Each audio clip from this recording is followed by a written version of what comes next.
You know, when I get up in the morning, one of the first things that I do, one of the first places I go to is to the coffee pot. I go and make myself some coffee.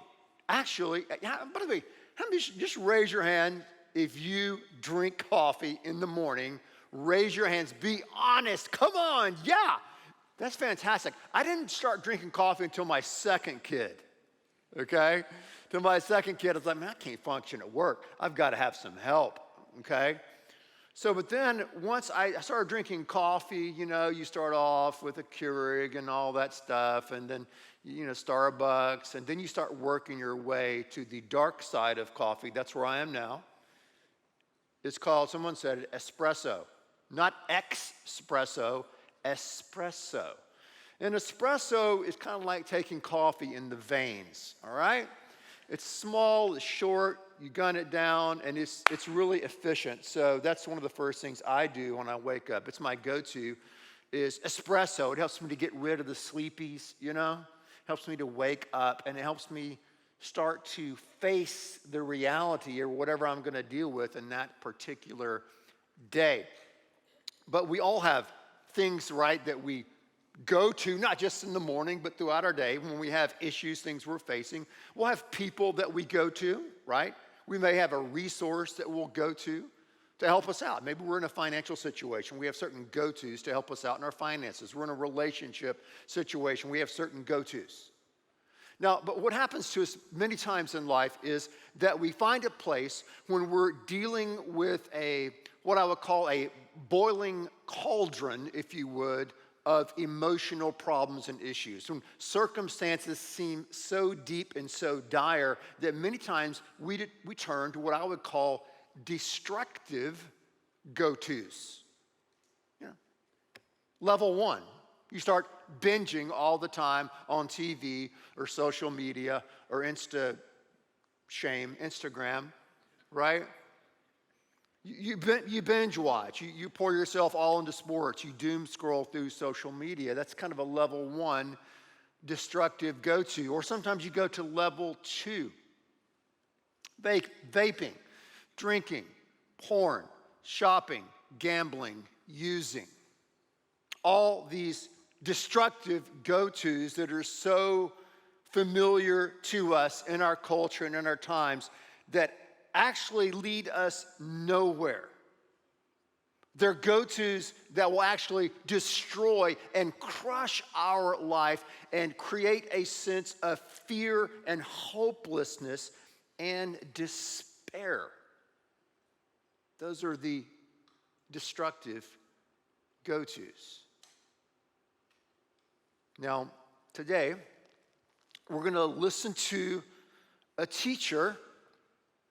We're going to listen to our hero who knows a lot about both constructive and destructive go-tos. We're going to listen to a guy who was quite a Renaissance person, if you would, quite a prolific person in his life. Singer, songwriter, shepherd, king, MMA cage fighter, David. King David, wrote a lot of the Psalms, and we're looking at Psalm chapter number 3 today. So open your Bible to the very center, if you brought one.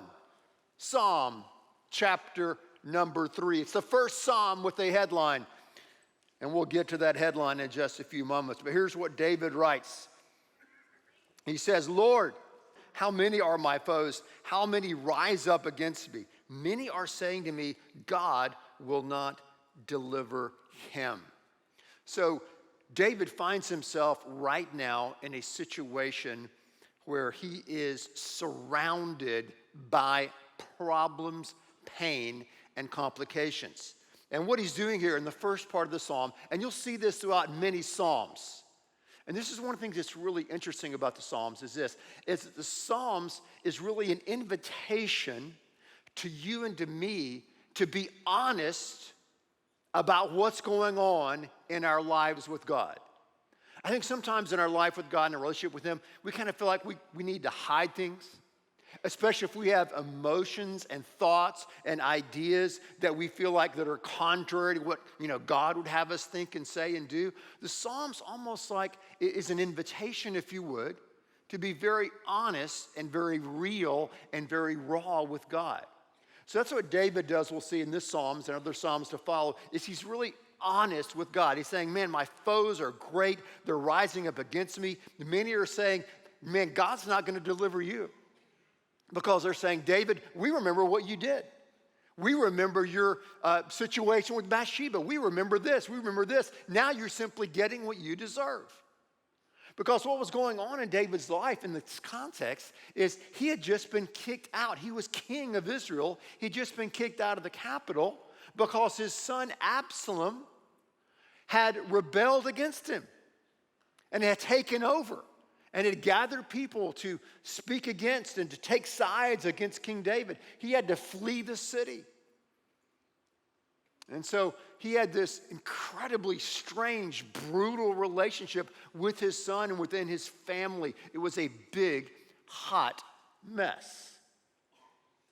And we know that in life, the greatest pain that we feel so many times is pain in our family. Family pain, family problems are the biggest pain, the biggest problems that we often face. We all know, or a lot of us know, the fear, the anxiety, the sleepless nights in trying to figure out and trying to make our way through a problem in our relational world. And in David's case, and in so many cases in life, if you live long enough, you will experience what he was experiencing, and that is betrayal. Betrayal is one of the most brutal experiences that we encounter as human beings in this life. But when you look and read the Bible, it's one of the reasons I love the Bible. It's so honest. The Bible is replete with people who have been betrayed. We don't get too far into the story, do we, in Genesis, where you have a brother, Cain, betraying his other brother, Abel, right? You have Jacob betraying Esau with a bowl of soup. We go to the New Testament, of course, and you have Judas betraying Jesus with a kiss.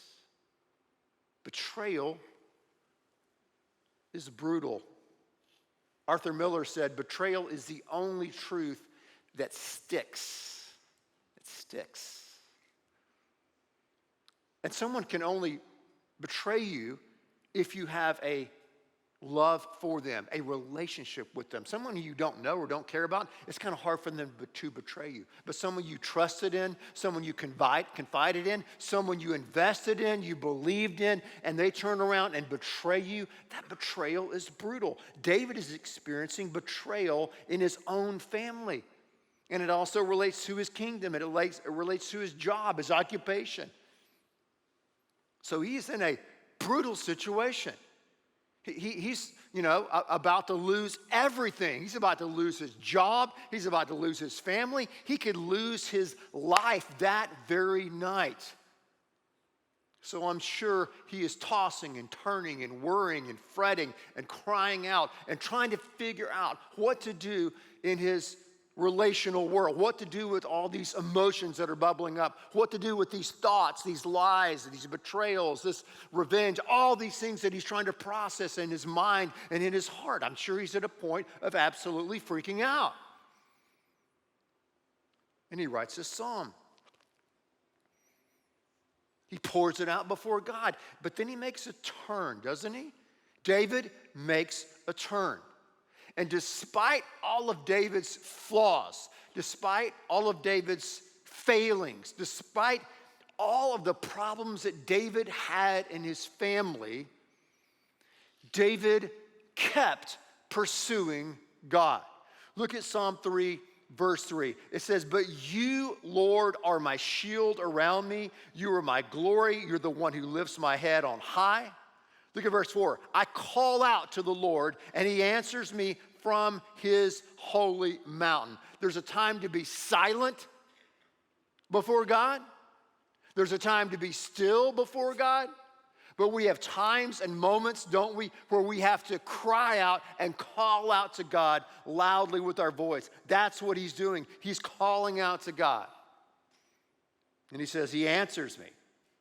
And look at verse 5. I love this. He goes, I lie down and sleep. I awake again because the Lord sustains me. When you're going through a crisis, when you've been in a place where you feel surrounded, there's no way out, no way of escape. When you're experiencing these feelings and emotions that are connected with betrayal, when you're trying to wonder, how do I make it forward with my family, with this situation, with this problem? How do I navigate these different paths, these different decisions, these different options? It's very difficult to sleep. And so we lie awake at night. And we fret and we worry and we start playing out all of these circumstances in our mind. But somehow David said after he cried out to God, he could sleep. He could rest. And he goes on to say, why? Because the Lord sustains me. I will not fear. Though tens of thousands assail me on every side. Arise, Lord, deliver me, my God. Strike all my enemies on the jaw and break the teeth of the wicked. I told you he was a cage fighter. From the Lord comes deliverance. May your blessing be on your people. David, the Psalms show us time and time and time and time and time again, how do we process brutal, difficult, confusing circumstances? How do we process these situations in our life where we find ourselves when our emotions are simply on tap, right on the surface of our skin? And we vacillate between depression and anger and fear. And how do we do? What do we do with all of these things? The Psalms tell us and teach us what to do. We have to lay it out before God. Lay it down before his feet. We have to have an accurate assessment of the situation. That's what he did. And he cried out to God. God, deliver me. God, rescue me. Because why? David, this interesting, enigmatic, in a sense, mysterious leader, king, shepherd, poet, fighter, dad, sinner, always turned to God. God was his go-to. Processing life most of the time for David, not all the time, most of the time, his go-to was going to God and affirming, God, you are my rock. God, you are my protector. You are my shield. Now, it didn't mean that David had some kind of abracadabra, magic pixie dust believe in God, which I hear a lot of people talk about, right? I mean, David didn't stay in the city of Jerusalem and just wait for him and his army to get wiped out. He had a plan. He had to leave. He was in hiding. They were in hiding. They were waiting for the right time. He had to strategize, but his ultimate faith, his ultimate trust was not necessarily in his plan, in his strategy. His ultimate trust was in God and for God to protect him, for God to deliver him, and for God to give him peace in the midst of the storm, in the midst of this crisis. And somehow, some way, right? Somehow, some way, David was able to go to sleep. I mean, he could have been assassinated as he slept during the night, but somehow, because he laid it all out before God, because he put his trust in God, because he said, God, you are my shield, you will deliver me. I don't care that people say and mock me that God's not going to help me. I believe that, God, you are my help, right? He'll say later, I think you are my shepherd, my rock and my salvation. And he could sleep at night. That's what he did. God was his go-to. His go-to. So, as we continue to walk through these different Psalms, it's my prayer for you and my prayer for myself as well that we will make Psalms that place that we go to. That we'll make Psalms, in a sense, the go-to that helps you go through whatever you're facing in life. Right? That's my prayer for you. Make Psalms, make this incredible, epic book, and the truths and the realities that are unfolded there by God. Make the Psalms your go-to that helps you go through whatever you face in life. God, I need you. God, I need your help. God, I need your mercy in my life right here and right now. David processed that. David wrote it down. I would recommend that. Many times I do that in my life. I'll take out a journal and I'll write out these thoughts. I'll write out my emotions. I'll write this all out before God to try to process whatever it is I'm going through with the Lord. Over the years in working with so many, many people, when they make it through a crisis like this, I'll ask them, well, what was meaningful to you? How did you make it through? So many times, I'll talk to someone. Man, I was dealing with cancer and the treatment and the chemo. How did you make it through? And they'll say, well, I turned to the book of Psalms. That was my go-to. Man, I went through a time of tremendous doubt and not believing that God was real and if he was there or not, could he help me? How did you make it through doubt? Well, Psalms was my go-to. I went through a time of catastrophic loss in my life, and the pain and the hurt was unbelievable. I didn't think I could make it through. I'd ask, how did you make it through? And so many times they would say, the Psalms helped me go through, make it through what I was going through. I can say in my own life, during different seasons, when things were dark, when I felt like there was no light, I would go to the Psalms again and again and again and again for days, weeks, months, years, going to God, trying to pour it all out, trying to get his wisdom. So as we get ready to take on our day tomorrow on Monday, wake up. If you like to get your coffee, okay? It's not a bad go-to. And then we go to God's Psalms and we start processing our day, processing our problems, processing our circumstances in light of his truth and his word and his deliverance. And one of the things we have to do today is to ask God to convict us of things in our life that we're going to that may be destructive. In other words, God, what are some things going on in my life that are really causing great pain and great harm to you and to me and to others? That's what's weird about sin. Sin is really also a form of self-abuse. So we have to ask God, God, deliver me. Deliver me from these destructive go-tos in my life. And you have to name what those go-tos are. You have to name, spell them out to God.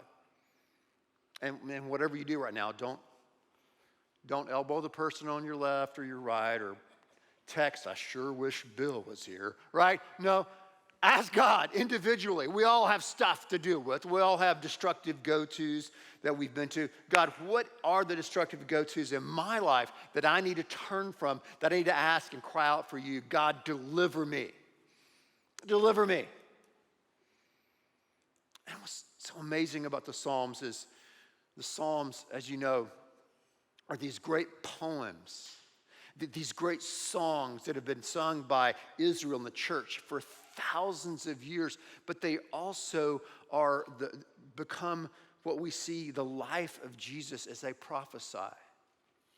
Because there was going to be another king who was also kicked out of his city, wasn't there? Who was hanging on a cross, who people were mocking, like Psalm 3. Where is your God? He saved so many people, but he can't save himself. Where is God?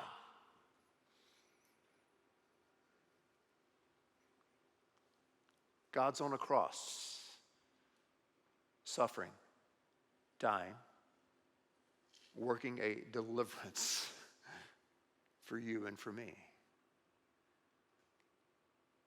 Go to the God who knows you. Go to the God who sees you and the God who loves you in his Son, Jesus Christ. Would you pray with me? God, I thank you that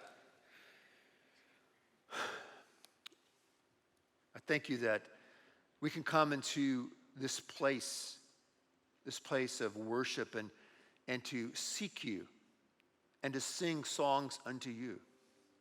God, I thank you so much for the book of Psalms. I thank you so much for how you've allowed me to live in the Psalms for so many years now. God, how you have used the words of this incredible ancient book in a very real time in my life to sustain me and to give me strength. And God, I thank you for the words of David. I thank you that no one comes into this place like we've got it all together, we've got it all figured out. No, God, we're all in process. We're all broken, and we all need healing and redemption in you.